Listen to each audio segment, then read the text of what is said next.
se souvenir de l'église...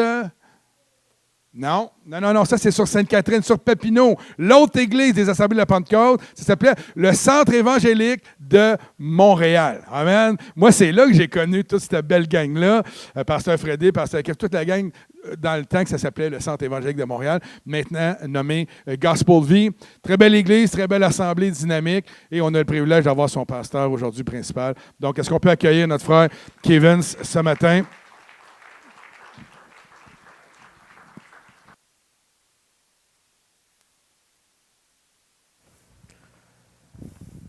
Bonjour tout le monde, ça va bien?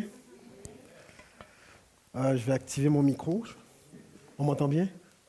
All right. C'est ma première fois ici, je suis vraiment content d'être avec vous ce matin. Ça n'a pas été évident sur la route, je ne sais pas s'il y en a qui se sont dit, tu sais quoi, on va rester à la maison aujourd'hui. Et j'apprends que vous sortez d'un 21 jours de jeûne et prière. Est-ce qu'il y en a qui ont eu faim pendant cette période? Ah oui, hein? Je me rappelle de la première fois que j'ai jeûné. J'étais nouveau chrétien, ça faisait même pas un an. Et mes amis jeûnaient. Il y avait une jeune fille de 15 ans, ça faisait 2 semaines qu'elle jeûnait à l'eau. Et pour moi, c'était comme, OK, ils sont-tu normal ce monde-là? Parce que je n'ai pas grandi dans un foyer chrétien du tout. Donc pour nous, les dimanches matins, c'était pour dormir. Et puis, on dormait le dimanche matin. Quand on se réveillait, c'était pour regarder les petits bonhommes à la télé, manger. Puis on faisait ce qu'on voulait.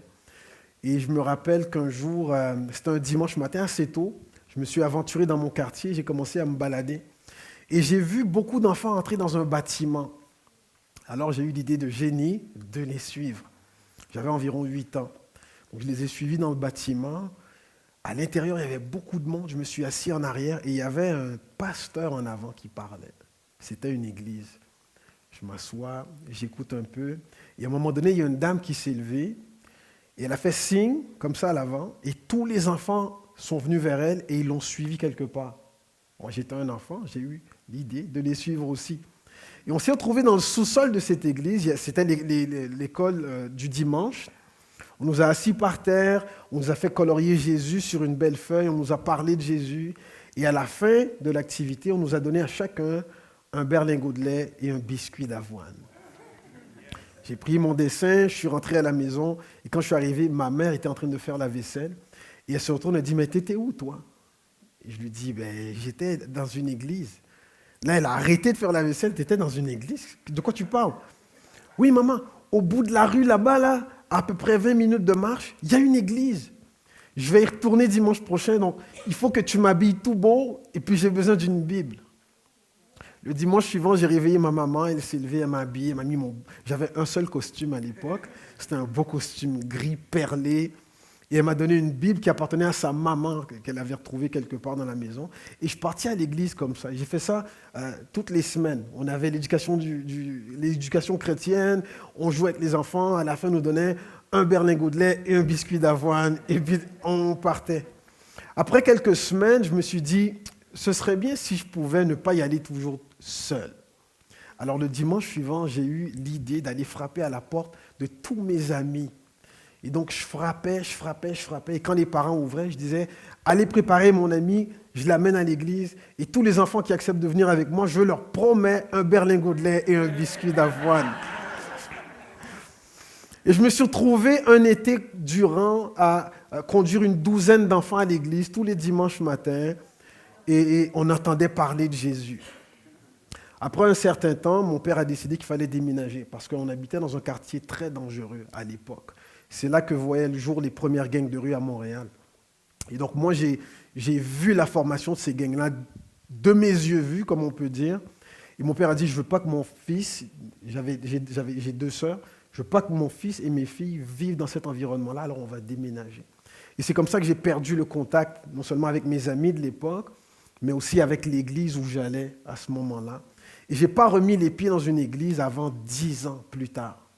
J'étais rendu au secondaire, un ami à moi m'a parlé de Jésus et il m'a invité à l'église. Et quand j'ai mis mes pieds dans l'église, là, le Seigneur m'a mis la main dessus, le grappin dessus, comme on dit, et je ne suis plus jamais sorti. Aujourd'hui, je suis pasteur c'est vraiment ironique pour moi parce que c'était même pas dans mon top 10 des choix de carrière. OK? Mais Dieu savait ce qu'il faisait. Dieu savait ce qu'il faisait. Et quelle aventure c'est de marcher avec Dieu. Je suis sûr que si on donnait la possibilité à plusieurs de témoigner, là on entendrait des belles choses, pasteur. Quelle aventure. Et il y a une chose que Dieu a mis sur mon cœur et qui est très important pour moi. Je vais vous le partager ce matin. On va parler de prière en fait. Je ne savais pas que vous étiez dans un jeûne et prière, mais ça tombe bien. Je veux vous parler de prière ce matin. Et il y a un passage que je vais vous lire qui se trouve dans Luc au chapitre 18, les versets 1 à 7. Je vous les lis ensuite, je vais vous ouvrir mon cœur. Voici ce que ça dit. Jésus adressa une parabole pour montrer qu'il faut toujours prier et ne point se relâcher.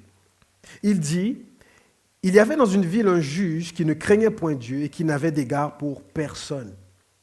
Il y avait aussi dans cette ville une veuve qui venait lui dire, « Fais-moi justice de ma partie adverse. » Pendant longtemps, il refusa.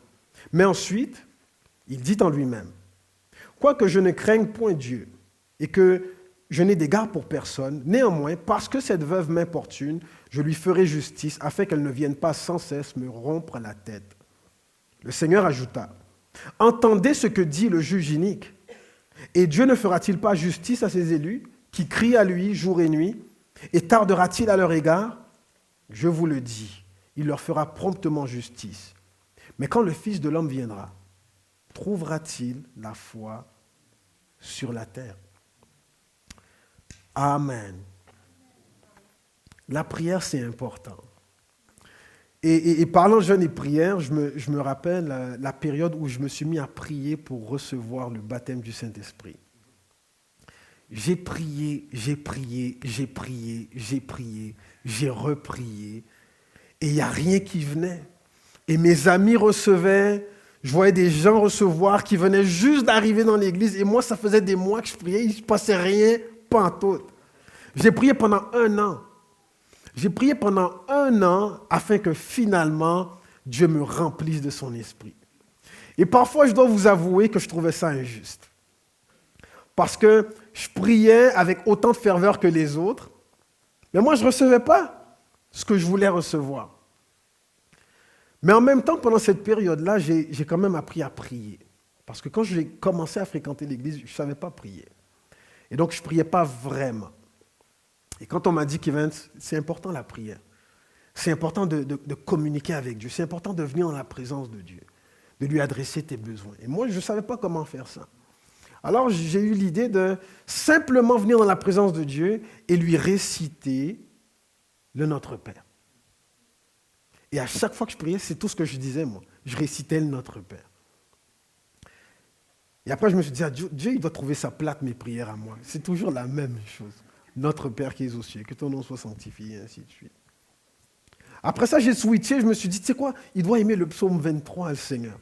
Alors, quand je vais prier, maintenant, je vais juste lui réciter le psaume 23. L'Éternel est mon berger, je ne manquerai de rien. Après, je me suis dit, il doit trouver ça plate, lui. C'est tout le temps la même affaire avec ce jeune-là. Et puis, je me suis dit, je vais faire un effort de plus, je vais essayer de réciter le psaume, mais avec autant d'émotion et de passion possible. Comme ça va changer un petit peu, tu sais. Puis après, on m'a dit, tu sais, tu peux utiliser tes propres mots. Juste dis à Dieu ce que tu dirais à une personne qui serait en face de toi. Et j'ai commencé à faire ça. Et de fil en aiguille, un pas à la fois, j'ai commencé à développer, si on veut, cette discipline qu'est la prière. Et au bout d'1 an, je me rappelle, j'ai tenté le tout pour le tout. Je me suis dit, OK, il était à peu près 8 heures du soir. J'ai dit, je vais m'enfermer dans ma chambre et je vais rester là à prier jusqu'à ce que Dieu me remplisse de son esprit, jusqu'à ce que je sois baptisé. Mais dans ma tête à moi, ça allait peut-être prendre 1 heure, peut-être 2. Tu sais, des fois, Dieu nous fait patienter un peu. 10 heures du soir, j'étais encore là en train de prier dans ma chambre tout seul. 11 heures du soir, minuit, 2 heures du matin, 3 heures du matin, 4 heures. Moi, je devais me lever en principe à 8 heures pour aller travailler, tu comprends? Là, il était rendu 4 heures du matin, je n'avais toujours pas reçu le baptême du Saint-Esprit. À 6 heures du matin, j'étais debout dans ma chambre. J'ai arrêté de prier. Je me suis couché sur mon lit, j'ai posé ma tête et voici ce que j'ai dit à Dieu. Seigneur, je suis déçu. Puis je me suis endormi comme ça. Pendant 1 heure, j'ai dormi. Après, il fallait que je me lève pour aller travailler. J'étais vraiment déçu. Quelqu'un a déjà été déçu parce que Dieu ne répondait pas assez vite? Tu sais, au prix qu'on le paye. Comme, réveille, exauce. Et ce jour-là, j'ai travaillé le cœur lourd. J'étais vraiment pas content. J'étais un peu fâché après Dieu. Et puis, il y avait une conférence chrétienne qui avait lieu à Montréal ce soir-là. Après le travail, j'ai été directement là-bas. Et je suis arrivé en retard. C'était pratiquement la fin. Et je me rappelle que j'étais à l'arrière. Et le prédicateur était là. Il faisait un appel. Donc, les gens s'avançaient pour recevoir de la prière. Et donc, je me suis dit, bon, comme j'ai raté toute la conférence, je vais au moins aller recevoir de la prière. Donc, je me suis avancé. Il m'a dit, qu'est-ce que tu veux? Mais je ne lui ai pas dit ce que je voulais. J'ai juste dit, juste de la prière. Et puis, il a imposé la main sur ma tête. Il n'a rien dit, c'était le silence. Après, il a retiré sa main, il m'a dit, le Seigneur m'a dit de te dire que tu as déjà reçu ce que tu as demandé. Fait que, bye. Fait que moi, je suis parti comme ça, je dis, de quoi il parle? OK. Le lendemain, je n'ai rien fait avec ça. Le lendemain, je vais à l'église, je parle avec mon pasteur m'invite chez eux, puis on va chez lui. Chez lui, on discute, il y a d'autres jeunes qui étaient là, et ainsi de suite. Après, le pasteur dit, on va prier, tiens. Fait que là, tout le monde se met à prier, moi, je me mets à genoux, puis là, je me mets à prier, puis à un moment donné, on dirait que j'ai l'impression d'être fatigué parce que je commence à comme balbutier, je ne sais pas quoi, tu sais. Et il y a une dame qui était à l'autre bout de la pièce qui vient me voir, qui me tape. Il dit, en passant, le Seigneur me dit de te dire que tu as reçu le baptême de Saint-Esprit. Je dis, de quoi tu parles? Puis là, il est parti. Okay. Fait que là, je me dis, si vraiment j'ai reçu, là, on va voir. Fait que là, j'ai commencé à parler, et tout de suite, comme une fontaine s'est mise à sortir. Je parlais, je ne sais pas quelle langue je parlais. Okay. Je sais pas. Mais ce n'était pas de l'espagnol, ce n'était pas du créole, ce n'était pas du français, certainement. J'étais en train de parler en langue. Dieu m'avait exaucé sans que je m'en rende compte. Ça se peut-tu que Dieu t'a exaucé sans que tu t'en rendes compte, puis tu es encore en train de demander puis d'attendre? Ça arrive, ces choses-là. Mais une chose qu'il ne faut jamais oublier, c'est que la persévérance dans la prière, c'est important. Et c'est une des choses que Jésus a voulu nous faire comprendre dans le texte que j'ai lu tout à l'heure. Il ne faut jamais cesser de prier. Et pour nous faire comprendre ça, Jésus, il raconte une parabole. Et dans cette parabole, il présente 2 personnages. Et je me suis posé la question, mais pourquoi un juge et une veuve? Pourquoi il n'a pas pris des personnages, des individus quelconques? Tu sais, il y a un gars qui demandait à un juge quelque chose. Pourquoi il a utilisé précisément ces 2 images-là? Le juge et la veuve.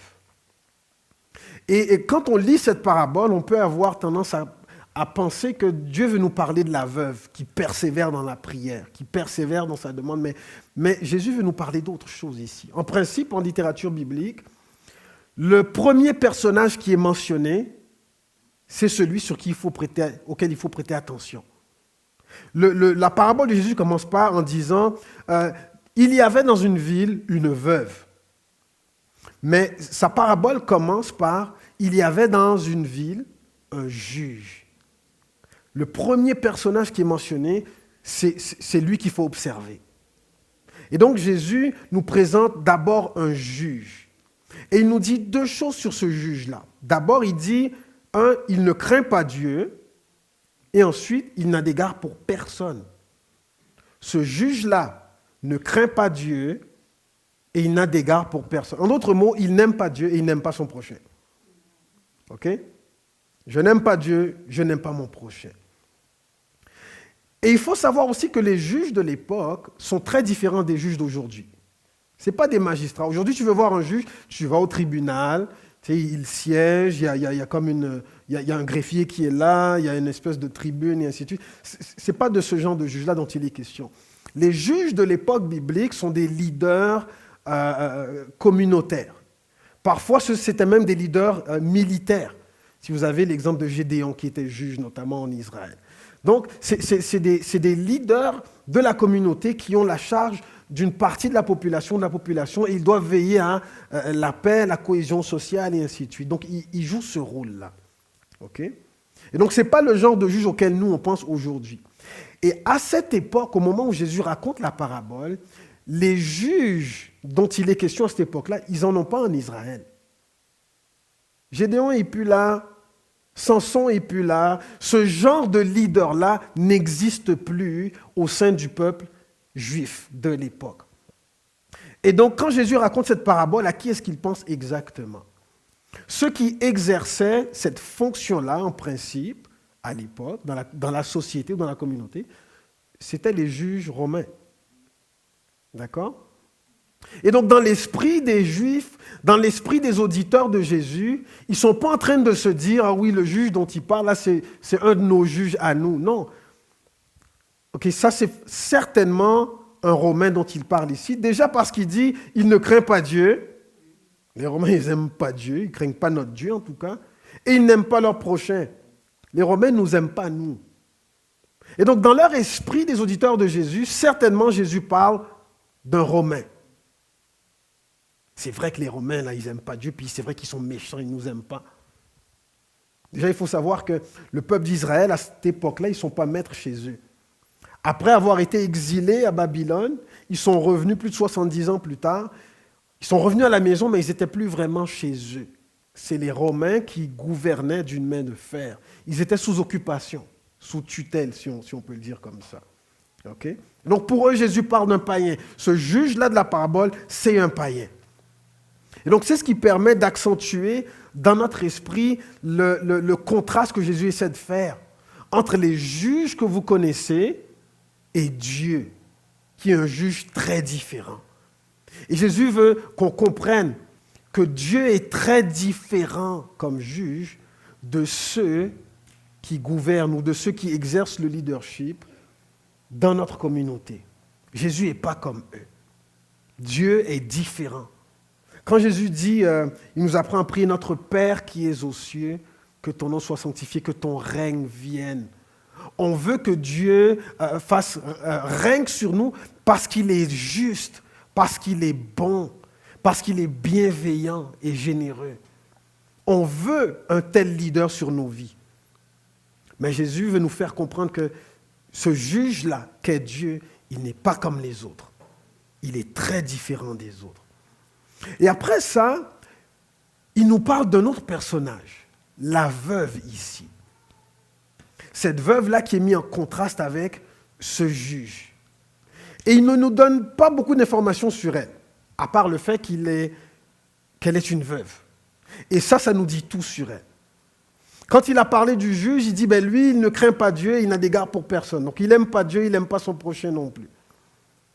Mais quand il parle de la veuve, il ne donne aucune autre information parce que son statut social nous donne toute l'information dont on a besoin. Le juge inique face à la veuve. Et pour comprendre à quel point le contraste il est fort entre les deux, il faut comprendre c'est quoi une veuve à cette époque-là. Une veuve, c'est une femme qui a perdu son mari. Aujourd'hui, ça arrive. Partout à travers le monde, il y a des femmes qui perdent leur mari. Mais leur vie ne change pas drastiquement comme la vie des veuves qu'on retrouve à cette époque-là. À l'époque, une femme était entièrement dépendante de son mari. Dès que le mari mourait, elle perdait ses ressources, elle perdait ses repères, elle perdait sa subsistance. Plusieurs se retrouvaient à la rue. Certains devenaient des prostituées, d'autres devenaient esclaves et elles étaient constamment exploitées. D'où l'importance, quand Dieu parle des veuves, il parle toujours de la nécessité, de l'importance de protéger, de prendre soin. Il est le Dieu des veuves et des orphelins. Et ça, c'est l'information qu'on nous donne au sujet de la veuve ici. Vous avez l'exemple de Ruth et Naomi dans la Bible. Elles ont perdu leur mari, et donc la conversation, c'est il faut absolument que tu trouves un mari. Aujourd'hui, On ne trouverait pas aussi facilement des femmes qui parlent de cette façon-là si leur mari meurt. Il faut absolument que je me trouve un mari, sinon je vais mourir. Mais à cette époque, c'était une réalité. On voit même dans Actes au chapitre 6, quand on a nommé les premiers diacres, c'était à cause des veuves. C'est le seul ministère qu'on retrouve dans l'Église officiellement, là, un ministère, si on veut, permanent qu'on retrouve dans l'Église à cause d'un groupe de personnes, le ministère des diacres. C'est comme ça que c'est arrivé. On voit aussi comment Paul donne à Timothée des instructions à l'égard, à l'attention des veuves. Il faut prendre soin des veuves. Et Paul va rajouter des vraies veuves. Il faut en prendre soin. Le mot grec, ou le mot hébreu plutôt, qui est utilisé dans la Bible pour parler des veuves, c'est le mot almana. Et la racine de ce mot-là, qui est alem, ça veut dire quelqu'un qui n'a pas de voix. Et ça, c'était la situation des veuves, notamment la veuve dont parle Jésus. C'est la personne qui dépend de quelqu'un d'autre pour prendre sa défense.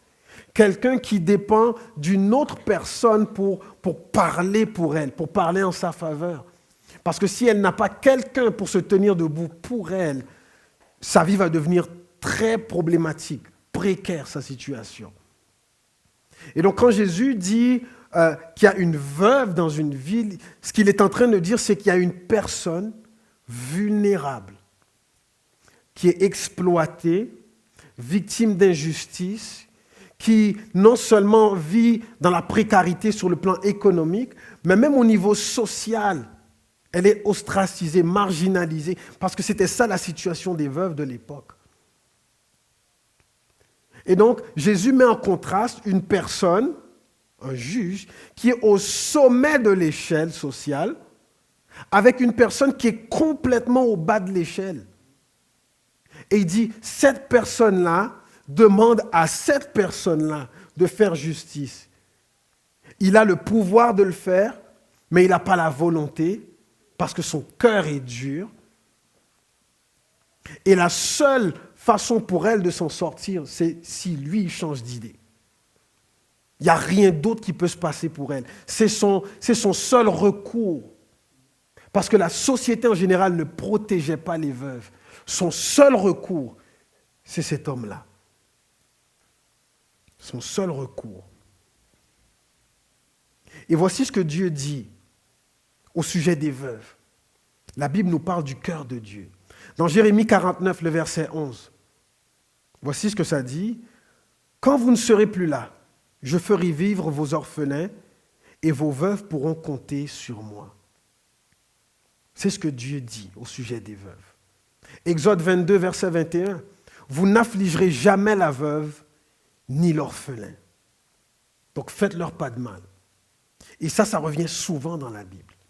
Ésaïe chapitre 1, verset 17. « Apprenez à faire le bien, recherchez la justice, protégez l'opprimé, faites droit à l'orphelin, défendez la veuve. » Deutéronome 10, 17. « Car l'Éternel votre Dieu est le Dieu des dieux, le Seigneur des seigneurs, le Dieu grand, fort et terrible, qui ne fait point exception des personnes et qui ne reçoit point de présent, qui fait droit à l'orphelin et à la veuve, qui aime l'étranger, lui donne la nourriture et des vêtements. » Deutéronome 27, 19. Celui-là est un peu fort, ok, guys? « Maudit soit celui qui porte atteinte au droit de l'immigré, de l'orphelin et de la veuve. » Ça, c'est Dieu qui parle. Maudit soit celui qui porte atteinte au droit de l'immigré, de l'orphelin et de la veuve. Et enfin, je vais m'arrêter avec le psaume 68, verset 5, qui dit « Le Père des orphelins, le défenseur des veuves, c'est Dieu dans sa demeure sainte. »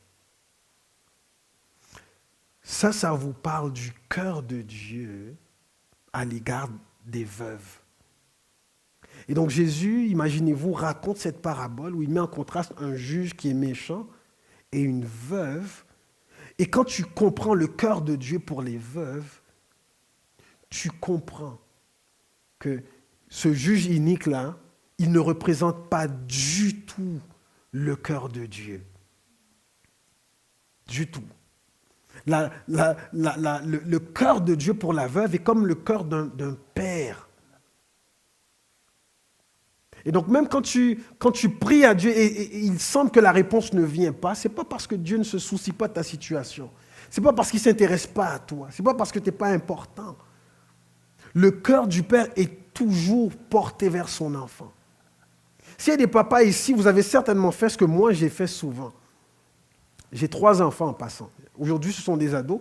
Mais quand ils étaient bébés, souvent quand je mettais, par exemple, une de mes filles dans le berceau, j'attendais qu'elle dorme. Puis souvent, je revenais juste pour... Elle respire-tu? Puis quand tu vois son petit poumon, c'est comme ça, OK, là tu pouvais aller te coucher. Puis des fois, tu avais un petit doute, fait que tu revenais.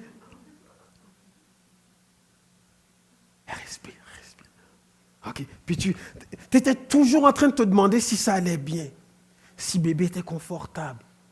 Et parfois, quand tu étais dans une autre pièce de la maison, tu entendais bébé jouer, là, ça fait du bruit. Puis dès qu'il n'y avait plus de bruit, tout arrête. Puis tu vas vérifier. Ça, c'est le cœur de Dieu pour nous. Toujours en train de vérifier si tu respires encore. Toujours en train de vérifier si ça va bien. Toujours en train de travailler et de chercher ton bien-être, ta sécurité. S'assurer à ce que tes besoins soient pourvus. Ça, c'est le cœur du Père. C'est le cœur du Père. Et donc, même si tu dis, ah, il ne répond pas, ça prend du temps, je pense que Dieu, il s'en fout. Non. Parce que si tu connais le cœur du Père, tu sais qu'il ne s'en fout pas. Et donc, si ça tarde, il y a une autre raison. Si ça prend du temps, c'est parce qu'il se passe quelque chose d'autre. Ce n'est pas parce que Dieu ne s'intéresse pas à ta situation. Et ce n'est pas parce que ta prière n'a aucune importance pour lui. Le cœur du Père est toujours à l'écoute du cri de ses enfants. Ça, c'est le Dieu que nous avons. C'est le Dieu que nous avons. Et Jésus nous invite ici, en tant qu'Église, en tant que croyants, à nous identifier à la veuve. Pas qu'on est des veuves, pas que l'Église est veuve. Mais il nous invite à nous identifier à elle dans cette parabole-là et à nous mettre à la place de cette veuve qui n'a que Dieu pour obtenir justice, qui n'a que lui pour recours, qui n'a que lui pour source, pour solution. Il veut qu'on ait cette même attitude-là. Parce que souvent, on se dit, si Dieu ne répond pas, je vais faire ça. Ou je vais faire autre chose. J'ai plein d'autres options. Dieu est juste une autre option parmi tant d'autres. Mais pour la veuve, elle n'avait pas d'autres options parmi tant d'autres. Le juge était sa seule option. Et Dieu veut qu'on approche la prière avec cette attitude-là. Prier Dieu comme si c'était lui la seule option. Si toi, tu ne fais rien, il ne va rien se passer. Si toi, tu ne m'entends pas, il n'y a personne qui peut m'entendre. Si toi, tu ne m'exauces pas, je vais rester dans le statu quo. J'ai absolument besoin que toi, tu répondes. C'est pour ça que je viens continuellement à ta porte. Parce que je n'ai pas d'autre porte auquel je peux frapper. C'est toi ma porte. Parce que quand on prie avec une telle attitude, ça change même l'intensité de notre prière, ça change même l'attitude du cœur et la foi qu'on met dans notre prière.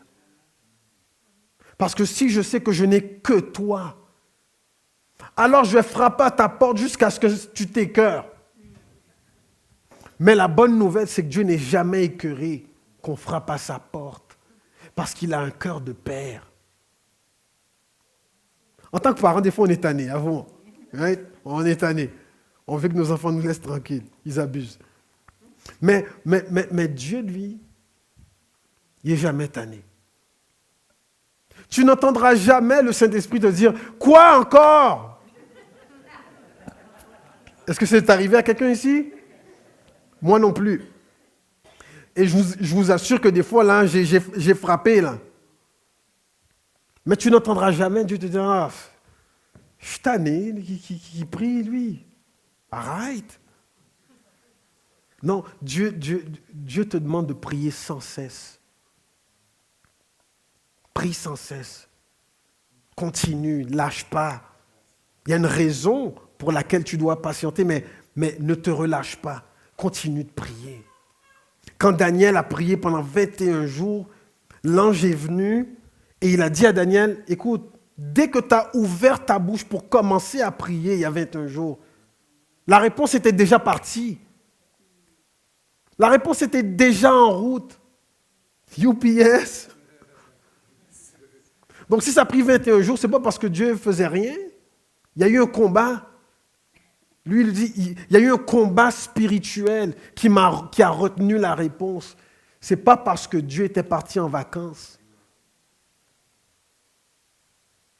Mais si tu ne comprends pas parfois les dynamiques spirituelles, tu vas penser que c'est Dieu qui est paresseux. Mais Dieu n'est pas paresseux. Dieu n'est pas paresseux et il ne dort pas non plus. D'ailleurs, la Bible dit, il ne sommeille ni ne dort celui qui veille, celui qui garde, celui qui prend soin de toi. Il ne dort pas, Dieu. Il ne dort pas sa job. Toi, tu as déjà dormi sa job? Dieu ne dort pas sa job. Il sait ce qu'il a à faire et il le fait bien, à perfection. Il prend soin de nous. Et donc, et cette même attitude-là. Parce que si le juge inique avait le pouvoir, mais pas la volonté d'intervenir en faveur de cette veuve, Dieu, lui, il a non seulement le pouvoir, mais il a aussi la volonté. Il a le vouloir de répondre à ta prière. Il a le vouloir d'intervenir dans ta vie. Dieu veut plus que toi que tu sois béni. Tu veux être béni? Dieu veut te bénir plus que toi, tu as envie d'être béni. C'est à ce point-là que tu peux lui faire confiance. Et donc tu peux t'accrocher. Il n'est pas comme ce juge inique. Il est très différent. Il est très différent. Et Dieu exauce ta prière, pas parce que ta prière est parfaite, en passant. Tu dois persévérer, ne pas te relâcher dans la prière, pas parce que la prière, c'est super efficace tout le temps, mais parce que celui à qui tu pries, il est bon, il est fiable, il est généreux et compatissant. Et c'est à ça que Jésus veut en venir à travers cette parabole. Ne te relâche pas dans la prière parce que celui à qui tu pries, il est bon. Parce que celui à qui tu pries, il a la volonté et le pouvoir de faire justice. C'est à cause de ça qu'il faut persévérer. À l'inverse, si celui à qui tu adressais ta prière n'était pas fiable, ne t'aimait pas et ne s'intéressait pas à toi, là je t'aurais dit tu perds ton temps. Peut-être qu'à force de l'embêter, il va finir par te donner ce que tu veux, mais ce n'est pas garanti. Mais Dieu, lui, à cause du cœur qu'il a, tu peux être assuré qu'en persévérant, tu finiras par obtenir. Parce qu'il est bon celui-là. Je veux conclure avec l'idée suivante.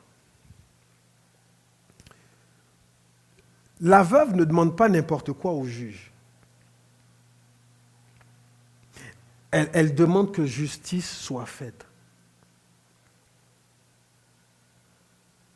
Et ça, je trouve que c'est parlant pour nous. Si Jésus veut qu'on s'identifie à la veuve, il y a une chose qu'on doit retenir de ce que la veuve fait ici, là. Elle demande au juge de lui faire justice. Et parfois, c'est une prière qu'on ne fait pas assez souvent en tant qu'Église. Souvent, on prie pour des choses qui se résument à ceci. Seigneur, améliore ma qualité de vie. Augmente mon confort personnel. Fais-moi du bien pour que je puisse profiter des plaisirs de la vie. Et ce n'est pas mauvais de s'attendre ou d'aspirer à ces choses-là. Mais ces choses-là, parfois, nous éloignent de ce qui est vraiment prioritaire et important aux yeux de Dieu. Dieu est le Dieu qui aime la justice. C'est pour ça que Jésus va dire, recherchez le royaume et la justice de Dieu. en priorité. Et souvent, en tant que croyant, et moi je suis coupable de ça, on a prié pour plein de choses. On a demandé toutes sortes de choses à Dieu. Mais son royaume et sa justice ne faisaient pas toujours partie de notre liste de priorités. Ce qui fait qu'on veut vivre des belles choses avec Dieu, on veut être rempli du Saint-Esprit, on veut être rempli de puissance. Pas toujours parce qu'on se dit, je veux partager le cœur de Dieu pour les nations et je veux être un instrument puissant de Dieu pour la justice dans ce monde, dans ma ville, dans ma communauté. Mais parce qu'on veut simplement, je vais utiliser un anglicisme, je veux upgrader ma vie. Et bien que Dieu accorde aussi ces choses-là. Ce à quoi je veux inviter l'Église, c'est de se focaliser sur ce qui fait battre le cœur de Dieu. De telle sorte que lorsqu'on va se réunir pour prier, même si on prie pour nos besoins, même si on prie pour nos aspirations, même si on prie pour nos projets, qu'on n'oublie jamais de prier pour les gens qui sont à l'extérieur de nos murs, qui attendent d'être touchés par Dieu. Qu'on n'oublie jamais de prier pour nos villes, pour nos quartiers, pour nos régions. Que la justice de Dieu se répande et que les cœurs soient transformés. Que notre génération se tourne vers Dieu pour lui donner sa vie et rentrer dans les projets de paix et de bonheur que Dieu a en réserve pour nous. S'il y a un sujet de prière qui ne devrait jamais être exclu de notre liste, c'est cette prière-là, c'est ce sujet-là. Seigneur, que ton règne vienne. Seigneur, que ta lumière jaillisse dans notre ville. Seigneur, que les cœurs de nos contemporains se tournent vers toi. Et si je te prie de me remplir de ton esprit, ce n'est pas juste pour me faire des tripes du Saint-Esprit chez nous ou à mon église. C'est parce que je veux être un instrument de ta justice dans le monde. Je veux être un instrument puissant du réveil au Québec. On veut voir ces choses-là. Vous en avez lu ou entendu des histoires de réveil? On s'attend à ce que ces choses se reproduisent. Et une de mes prières, c'est « Attends pas une autre génération, fais-le avec nous. » Attends pas une autre génération, Seigneur. Fais-le avec nous. Qu'on puisse nous aussi écrire une histoire de réveil au Québec. Tu as attendu assez longtemps. Tu as attendu assez longtemps. Le dernier réveil qui a été majeur au Québec, dont on a parlé même dans les médias, à ma connaissance, c'était dans les années 80. On ne serait pas dû là? Attends pas une autre génération, Seigneur. On est là. On est là. Et donc on va faire de ce sujet de prière une priorité. On va garder ça dans notre cœur et on va être comme cette veuve, on va frapper à ta porte pour demander justice pour notre génération, justice pour cette nation, justice pour Joliette, justice pour le Québec. On veut que ta justice éclate et que des opprimés soient libérés.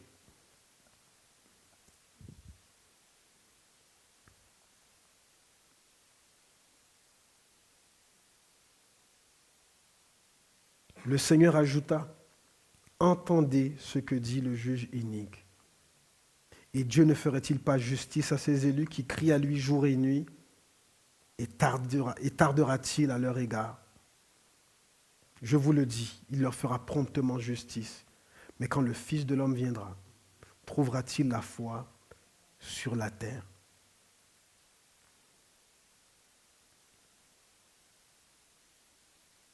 Est-ce qu'on peut crier à Dieu jour et nuit pour que vienne son royaume et sa justice au Québec? Ça, c'est le sujet de prière que parfois on a tendance à oublier. Parce qu'il se passe tellement de choses. Il faut prier pour l'inflation, ça n'a pas d'allure. Ton hypothèque a-tu comme explosé depuis quelques semaines? Il faut prier pour la violence dont on entend parler dans les médias. Il faut prier pour les écoles. Il faut prier parce qu'on a des projets d'entreprise. Il faut prier parce qu'on veut une meilleure situation. D'accord. Mais n'oublions jamais le sujet qui, dans le cœur de Dieu, est prioritaire. Cherchez d'abord le royaume et la justice de Dieu. Est-ce qu'on peut se lever, s'il vous plaît?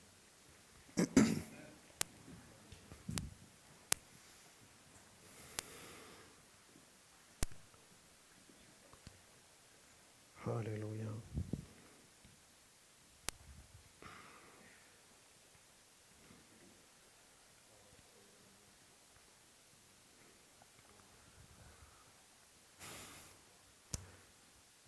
Seigneur, attends pas une autre génération. Fais-le avec nous.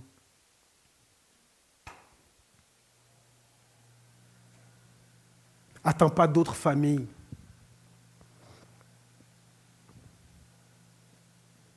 Attends pas d'autres pasteurs. Attends pas d'autres ministères. On est là. Répands ton esprit sur nous. Répands ta puissance sur l'Église.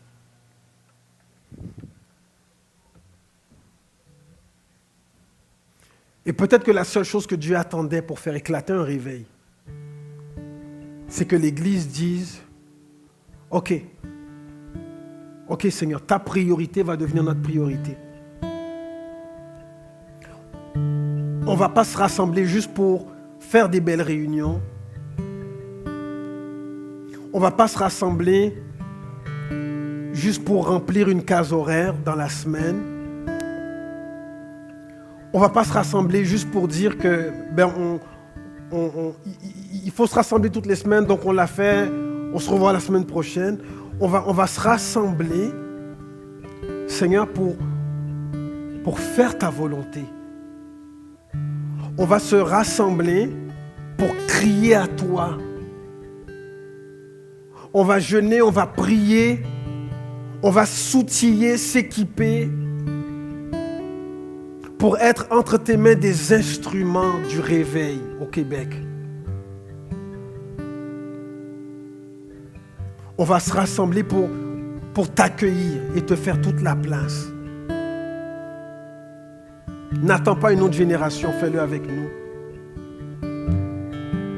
Que des évangélistes se lèvent du milieu de nous, de tous les âges. Que des prophètes se lèvent du milieu de nous, de tous les âges. Que des enseignants capables d'enseigner ta justice se lèvent aussi, de tous les groupes d'âge. Et que l'Église prospère dans sa mission. Et que le message et le nom de Jésus se propagent pour transformer des cœurs, pour changer des vies, pour libérer des captifs, pour que les ténèbres reculent. Que ton royaume et ta justice viennent. Qu'on en ait un avant-goût au Québec, papa. Que des voix prophétiques commencent à se lever et à parler de la part de Dieu, le juste juge. Que ce qui nous a distrait jusqu'ici, ce qui a occupé notre temps, ce qui nous a éloignés de la mission que tu nous as confiée, que ces choses-là soient mises en arrière-plan et que ton plan à toi, ton projet à toi, ce qui fait brûler ton cœur, papa, que ça revienne à l'ordre du jour. Que dans nos réunions de comité, dans nos agapés, dans nos activités, Père, qu'on sente que ce qui est prioritaire pour toi l'est aussi pour nous. Que dans l'atmosphère, on puisse même le sentir, le toucher. Qu'un réveil éclate au Québec, papa. N'attends pas une autre génération. Fais-le avec nous. Fais-le avec nous. Et je vais inviter maintenant toute personne qui veut s'identifier à la veuve ce matin, se mettre à crier à Dieu, de l'utiliser, de la remplir de son esprit pour l'envoyer. Que toutes ces personnes commencent à s'exprimer maintenant.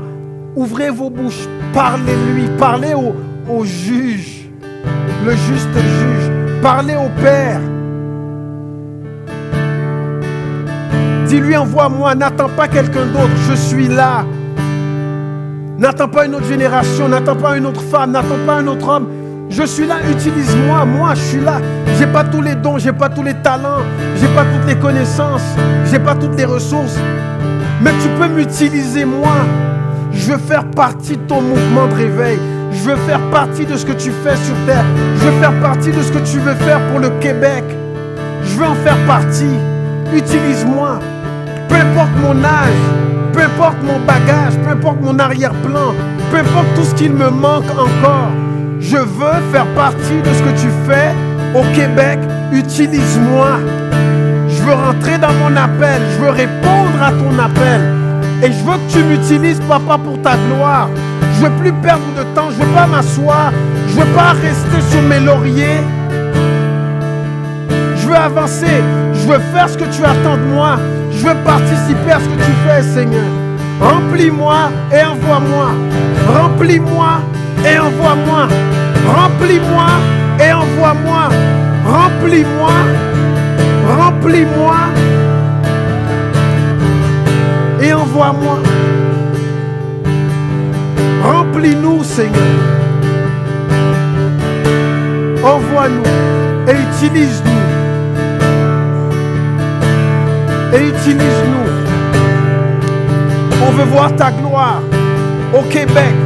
On veut voir ta gloire au Québec.